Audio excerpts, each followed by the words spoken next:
नमस्कार दोस्तों, मैं राकेश श्रीवास्तव। क्या वाकई में राहुल गांधी इस देश में जो मौजूदा सरकार है एनडीए की, उसके लिए परेशानी का सबब बनते जा रहे हैं?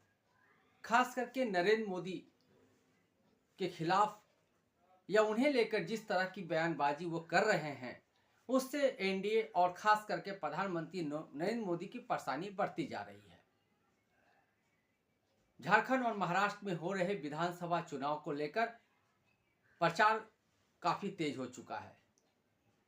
इसी प्रचार के सिलसिले में राहुल गांधी बोकारो और गोड्डा पहुंचे हुए थे, लेकिन इन दोनों जगह में जिस तरह से उन्होंने महाराष्ट्र को लेकर प्रधानमंत्री नरेंद्र मोदी पे हमला किया, गौतम अडानी पे हमला किया और खास करके भारतीय जनता पार्टी के नेताओं पे हमला किया, वो अब भारतीय जनता पार्टी के लिए मुश्किल भरा साबित हो रहा है। एक और बात का जिक्र करना जरूरी है कि क्या भारतीय राजनीति में कॉर्पोरेट्स का जो कनेक्शन है वो पूरी तरह से खुलकर सामने आने लगा है, क्योंकि राहुल गांधी उसी चीज का जिक्र कर रहे हैं। राहुल गांधी ने जिक्र किया कि 2019 में जब महाराष्ट्र में विधानसभा के चुनाव हुए थे, उस चुनाव के बाद शिवसेना की ओर से उद्धव ठाकरे को मुख्यमंत्री बनाने का को लेकर जो बातें सामने आई, उससे बीजेपी सहमत नहीं थी। इसी वजह से भारतीय जनता पार्टी और शिवसेना में दुराव हो गया और दुराव की वजह से भारतीय जनता पार्टी सरकार नहीं बना पाई थी। लेकिन कहा जा रहा है कि इसी दौरान गौतम अडानी के नेतृत्व में देवेंद्र फडणवीस, अजित पवार, शरद पवार और कई बड़े नेता शामिल हुए थे इस बैठक में। सवाल उठ रहा है कि राजनीतिक बैठक में आखिर गौतम अडानी कर क्या रहे थे। इसी से जुड़ा सवाल यह भी है कि जब बार बार विधानसभा चुनाव होने के बाद, लोकसभा चुनाव होने के बाद सांसदों, विधायकों को खरीदने की बात सामने आती है, तो क्या ये पैसे किसी पार्टी की तरफ से दिए जाते हैं या इसमें भी कॉर्पोरेट कनेक्शन है? कोई भी पार्टी हो, खास करके भारतीय जनता पार्टी पे यह आरोप लगता रहा है कि वो विधायकों की खरीद फरोख्त करके सरकार बनाती रही है और सरकार गिराने का काम करती है। तो क्या ये पैसे भारतीय जनता पार्टी अपने फंड से देती होगी? भारतीय जनता पार्टी अपने फंड से ये पैसे शायद ही ना दे रही हो। इसके पीछे कॉर्पोरेट कनेक्शन का जिस तरह से एक के बाद एक खुलासा हो रहा है, वो बेहद चौंकाने वाला है। भारतीय राजनीति में गौतम अडानी भारतीय जनता पार्टी के लिए खास बन चुके हुए हैं।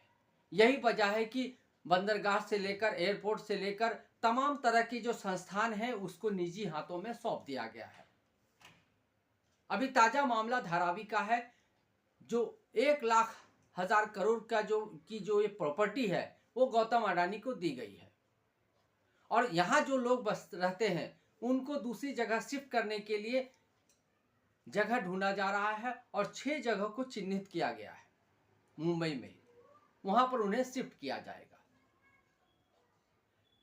लेकिन सवाल ये उठ रहा है कि भारतीय जनता पार्टी कॉर्पोरेट्स का हाथ पकड़कर जिस तरह की राजनीति कर रही है, वो राजनीति क्या लोकतांत्रिक देश के लिए या उसकी सेहत के लिए कितना सही है? राहुल गांधी बार बार संविधान की दुहाई दे रहे हैं, ओबीसी की बात कर रहे हैं और निचली जातियों की बात कर रहे हैं, जातिगत जनगणना की बात कर रहे हैं, लेकिन संविधान को लेकर उनका द्वारा किया जा रहा हमला भारतीय जनता पार्टी के नेताओं के लिए गले की फांस बनता जा रहा है। यही वजह है कि हर चुनावी सभा में नरेंद्र मोदी, प्रधानमंत्री जो है अमित शाह, लगातार राहुल गांधी पे हमलावर है। वहीं दूसरी तरफ राहुल गांधी पहले संयत भाषा में हमला कर रहे थे, लेकिन अब खुलकर वो भारतीय जनता पार्टी के नेताओं पे हमला कर रहे हैं, खास करके प्रधानमंत्री नरेंद्र मोदी को निशाना बना रहे हैं। इस स्थिति में नरेंद्र मोदी खुद को असहज महसूस कर रहे हैं। महाराष्ट्र की सरकार जो गिरी, जो पहले सरकार थी उद्धव ठाकरे के नेतृत्व में, उस सरकार के गिरने पर राहुल गांधी ने निशाना साधते हुए क्या कहा कि ये सरकार जो है चोरी की हुई सरकार है। जो मौजूदा सरकार चल रही है एकनाथ शिंदे के नेतृत्व में, वो चोरी की हुई सरकार है। और सवाल भी किया कि क्या नरेंद्र मोदी को इसके बारे में जानकारी नहीं होगी। तो नरेंद्र मोदी को भी उन्होंने इस सरकार के गठन में और इस दौरान जो भी पैसे के लेन देन हुए और जिस तरह से विधायकों की खरीद फरोख्त हुई, उसमें भी नरेंद्र मोदी को शामिल कर रहे हैं। खास करके गौतम अडानी के साथ हुई बैठक को लेकर उन्होंने इसे बड़ा मुद्दा बना दिया है। तो सवाल ये उठ रहा है कि आने वाले दिनों में क्या भारतीय राजनीति में कॉर्पोरेट और पॉलिटिकल जो ये बैठक हुई है, ये एक बड़ा इशू बनने वाला है। और अगर ये इशू बनता है तो क्या अगर महाराष्ट्र में भारतीय जनता पार्टी की जो मौजूदा महायुति सरकार है वो वापसी नहीं करती है और महाविकास आघाड़ी की सरकार आती है, तो गौतम अडानी क्या महाराष्ट्र में बिजनेस कर पाएंगे या उन्हें यहां से अपना बिजनेस समेटना पड़ सकता है। क्योंकि जिस तरह के हमले गौतम अडानी पे हो रहे हैं, जिस तरह से कनेक्शन भारतीय जनता पार्टी से दिखाए जा रहे हैं, उसके बाद ये सवाल बेहद खास हो गया है कि अगर सरकार बदलती है, वैसी स्थिति में गौतम अडानी जिस तरह से अपने पैर पसार रहे हैं, जिस तरह से महाराष्ट्र भर में उनके प्रोजेक्ट चल रहे हैं, फिलहाल 6 प्रोजेक्ट पे उनका काम चल रहा है, उन प्रोजेक्ट्स का क्या होगा। तो जो मौजूदा महायुति की सरकार है, जो लगातार अपने तमाम तरह के हथकंडे या आप कहें कि तमाम तरह के प्रयास करके गवर्नमेंट वापसी की कोशिश कर रही है, उस वापसी में अगर पूर्णतः बहुमत की सरकार नहीं बनती है या सरकार नहीं बनाने की स्थिति पैदा होती है, ऐसे समय में गौतम अडानी के लिए क्या विकल्प बच जाएगा। यह सवाल कई तरह के और सवालों को भी जन्म देता है। सवाल यह भी है कि जो तमाम तरह की योजनाओं पे पैसे खर्च किए जा रहे हैं, जबकि मौजूदा सरकार के पास पैसों की तंगी बताई जा रही है, तो सवाल ये भी उठ रहा है कि क्या इन योजनाओं के पैसे भी कहीं और कॉर्पोरेट से आ रहे हैं। ये सवाल इसलिए उठ रहा है क्योंकि जिस तरह का कनेक्शन गौतम अडानी का पॉलिटिकल कनेक्शन सामने आ रहा है, जिस तरह की दखल अंदाजी उनकी सामने आ रही है, जिस तरह से भारतीय जनता पार्टी गौतम अडानी के हर मामले को आगे बढ़ा रहे हैं, उन्हें प्रोजेक्ट्स पे प्रोजेक्ट्स दिए जा रहे हैं, धारावी को उनके हाथों में सौंप दिया गया है, लाखों गरीबों के साथ समझौते किए गए हैं। इसके बाद ये सवाल उठ रहा है कि भारतीय जनता पार्टी अपनी सरकार बचाने के लिए और सरकार वापसी करने के लिए क्या कॉर्पोरेट्स के साथ हाथ मिला चुकी है। ये दुनिया भर में चलता है कि कॉर्पोरेट्स और पॉलिटिकल कनेक्शन होते हैं, लेकिन इस तरह से जब कनेक्शन सामने आने के बाद इसके खिलाफ जब हमले होने तेज हो जाते हैं, तो सवाल ये उठता है कि अगर मौजूदा सरकार वापसी नहीं करती है तो फिर दूसरे पार्टी के लिए विकल्प क्या बचता है।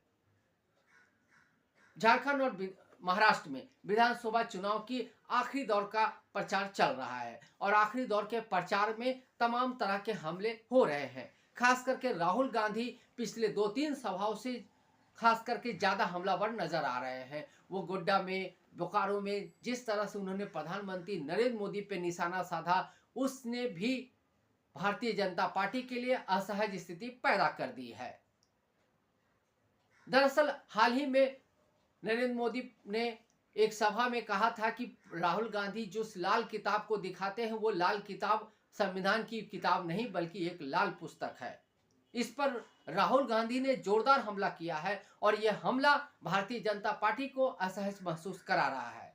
राहुल गांधी ने कहा कि नरेंद्र मोदी ने शायद संविधान की किताब नहीं पढ़ी है, इसलिए उन्हें इसका मतलब समझ में नहीं आ रहा है और उन्हें लाल किताब नजर आ रहा है। इसके अंदर संविधान की बातें लिखी गई है, लेकिन उनको ये समझ में नहीं आएगा क्योंकि उन्होंने संविधान पढ़ा ही नहीं है। इस लेवल पे जो हमले हैं वो ये बताते हैं कि राहुल गांधी पहले की तुलना में काफी मुखर हुए हैं। उनको जो सपोर्ट मिल रहा है, उनको जिस तरह की स्थिति बन रही है, उससे वो खुद से ज्यादा कॉन्फिडेंट नजर आ रहे हैं। यही वजह है कि लगातार हमले किए जा रहे हैं और अकेले राहुल गांधी पूरे भारतीय जनता पार्टी के लिए सिरदर्द बनते जा रहे हैं, क्योंकि भारतीय जनता पार्टी के जितने भी तमाम नेता हैं, वो जहां भी रैली कर रहे हैं, जहां भी सभा कर रहे हैं, उनके निशाने पे राहुल गांधी है। राहुल गांधी के अलावा किसी भी नेता पे हमले नहीं किए जा रहे हैं। खास करके सिर्फ राहुल गांधी पर ही हमले किए जा रहे हैं और अकेले राहुल गांधी पूरे भारतीय जनता पार्टी पे ऐसा लगता है कि काफी भारी पड़ रहे हैं। यही वजह है कि प्रधानमंत्री, गृह मंत्री, असम के मुख्यमंत्री, उसके बाद शिवराज सिंह चौहान हो या दूसरे मंत्री हो, गिरिराज सिंह टाइप की जो नेता हैं, ऐसा लगता है कि सब के सब के लिए एक ही सब्जेक्ट बचा है, राहुल गांधी पे हमला करना। और राहुल गांधी अकेले इन सब हमलों का जवाब दे रहे हैं और बड़ी तरीके से जवाब दे रहे हैं। यही वजह है कि स्थिति ऐसी बनती जा रही है कि चुनाव में जो मुख्य मुद्दे होने चाहिए थे, महंगाई, बेरोजगारी, सड़क, बिजली, पानी का, वो कहीं पीछे छूट चुका है। अब सिर्फ और सिर्फ धर्म और एक दूसरे के खिलाफ निचले स्तर तक की बयानबाजी करने से भी नहीं चूकी जा रही है। इससे ऐसा लगता है कि भारतीय जनता पार्टी और दूसरे जो दल है वो पूरी तरह से इस चुनाव में एक दूसरे को मात देने के लिए किसी भी स्तर तक जाने को तैयार है।